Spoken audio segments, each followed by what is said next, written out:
ফুটবলের দৃষ্টিকোণ থেকে দুর্দান্ত এক ম্যাচ, টান টান উত্তেজনায় ঠাসা।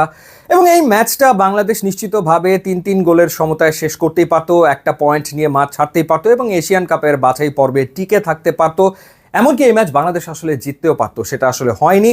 বাংলাদেশ দুর্দান্ত খেলেছে, হংকংয়ের সাথে তীব্র প্রতিদ্বন্দ্বিতা করেছে, শেষ মুহূর্ত পর্যন্ত ফাইট করেছে, কিন্তু শেষমেশ পরাজিত দলের নাম কিন্তু বাংলাদেশি। কয়েকটা প্রশ্ন আসলে থেকে যায়, সেই প্রশ্নগুলো নিয়ে আলোচনা করতে চাই।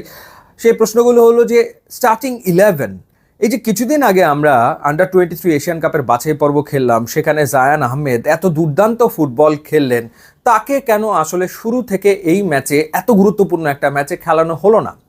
ফাহমিদুলকেও কেন আসলে ফার্স্ট হাফে বেঞ্চে বসিয়ে রাখা হলো, তাকে কেন একাদশে জায়গা দেওয়া হলো না? সমিত সোমের মতো একজন ফুটবলার, তাকে আপনি এরকম একটা ম্যাচে শুরু থেকে খেলাবেন না? এই তিনজনকে আপনি বাইরে রেখে একাদশ সাজাবেন কেমন করে, কোন স্ট্র্যাটেজিতে? এবং যা হওয়ার তাই হয়েছে। ফার্স্ট হাফে আমরা কি দেখেছি? ফার্স্ট হাফে আমরা দেখলাম যে প্রথম 10 মিনিট হংকং প্রচণ্ড রকম প্রেসিং ফুটবল খেলেছে, এরপরে কিন্তু বাংলাদেশ আস্তে আস্তে ম্যাচের নিয়ন্ত্রণ নিজেদের কাছে নিতে সক্ষম হয়েছে এবং বেশিরভাগ আক্রমণ হয়েছে রাইট ফ্ল্যাঙ্ক থেকে, যেখানে আসলে খেলছিলেন রাকিব এবং একই সাথে তাজউদ্দিন। কিন্তু বাঁ দিকটা থেকে সেরকমভাবে কোনো আক্রমণ আসলে বাংলাদেশ করতে পারেনি। ওইদিকে খেলছিলেন সাদউদ্দিন এবং ফাহিম। সো বাঁ দিক থেকে যখন নিষ্ক্রিয় হয়ে গেল, সেটার অ্যাডভান্টেজ হংকং পুরোপুরি নিয়েছে। এবং সেকেন্ড হাফে যখন এই পরিবর্তনটা করা হলো, তখন আমরা দেখলাম যে জায়ান এবং ফাহমিদুলের ভিতরে চমৎকার একটা কম্বিনেশন গড়ে উঠলো এবং বাংলাদেশ বাঁ দিক থেকে একের পর এক অ্যাটাক করে গেল এবং বাংলাদেশ কিন্তু গোলও আদায় করে নিতে সক্ষম হয়েছে। এবং সেখানে জায়ানের ভূমিকা আছে এবং সেখানে কিন্তু ফাহমিদুলের ভূমিকা আছে। তো সেই কারণে এই প্রশ্ন যে ঠিক কি বুঝে, কোন বিবেচনায় এরকম একটা একাদশ নিয়ে আসলে হাভিয়ার কাবরেরা তিনি আসলে মাঠে নামলেন। ফার্স্ট হাফে হামজা চৌধুরী তিনি আসলে পুরো মাঠ জুড়ে খেলেছেন। তিনি কোথায় আসলে ছিলেন না, ডিফেন্স করেছেন, মাঝ মাঠে বল হোল্ড করেছেন এবং তিনি সমানে আসলে বল ডিস্ট্রিবিউট করে গেছেন, দুই ফ্ল্যাঙ্কে তিনি খেলানোর চেষ্টা করে গেছেন এবং আলটিমেটলি বাংলাদেশ ম্যাচের প্রথম গোলটা 13 মিনিটে পেয়েছে হামজার কারণে। চমৎকার ফ্রি কিকে তিনি আসলে গোলটা করলেন এবং তখন মনে হয়েছিল দিনটা বাংলাদেশের হতে যাচ্ছে। বাংলাদেশের জার্সিতে হামজা চৌধুরীর দ্বিতীয় গোল, এর আগেরটা তিনি করেছিলেন ভুটানের বিপক্ষে। কিন্তু কিসের কি, একেবারে প্রথমার্ধের অতিরিক্ত সময়ে গিয়ে আবারও সেই ভুল, আবারও ফাহিমের ভুলে বাংলাদেশ আসলে গোল হজম করলো। 1-1 সমতায় শেষ হলো ফার্স্ট হাফ এবং সেকেন্ড হাফে গিয়ে বাংলাদেশ আসলে খেই হারিয়েছে খানিকটা সময়ের জন্য, যে সময় এভারটন দুর্দান্ত খেলেছেন এবং তাদের আরেকজন প্লেয়ার যে জোড়া গোল করলো, সেও ধাপ করে গোল করে ফেললো এবং সেখানে যথারীতি আসলে ডিফেন্সের ভুল।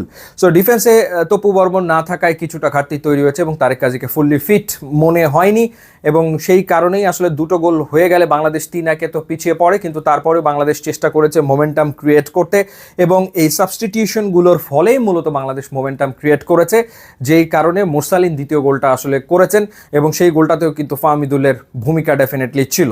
এবং এরপরে আমরা দেখলাম যে জায়ান একটা কর্নার আদায় করে নিলেন, যেই কর্নার আদায় করার ফলে কিন্তু সমিত সোম হেডারের মাধ্যমে তৃতীয় গোলটা করলেন এবং তখন মনে হচ্ছিল যে না, বাংলাদেশ আসলে 1 পয়েন্ট নিয়ে অন্তত মাঠ ছাড়তে যাচ্ছে এবং দারুণ একটা ম্যাচের পরিসমাপ্তি হতে যাচ্ছে। কিন্তু কে জানতো যে মাঠ ভর্তি দর্শকের হৃদয় ভাঙতে চলেছে 100তম মিনিটে, একেবারে শেষ মুহূর্তে বাংলাদেশ আরও একটা গোল আসলে কনসিড করলো এবং এশিয়ান কাপের বাছাই পর্ব থেকে আসলে ছিটকে গেল।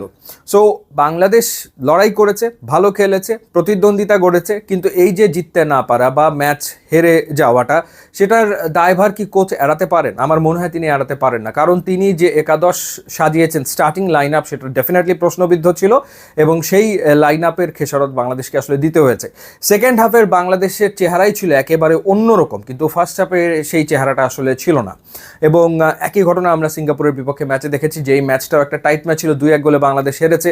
সেকেন্ড হাফে বাংলাদেশ ব্রিলিয়ান্ট ফুটবল খেলেছিল, কিন্তু শেষমেশ হারতেই হয়েছে বাংলাদেশকে। এই ম্যাচেও ঠিক সেই ঘটনাটাই আসলে ঘটেছে। তো যাই হোক, তারপরেও থেমে থাকলে তো চলবে না। যে একটা জোয়ার ফুটবলে এসছে, সেই জোয়ারের সাথে সাথে উন্নতির গ্রাফ উপরের দিকে নিতে হবে। বাংলাদেশ উন্নতি করছে নিশ্চিতভাবে, কোনো সন্দেহের ব্যাপারে নাই।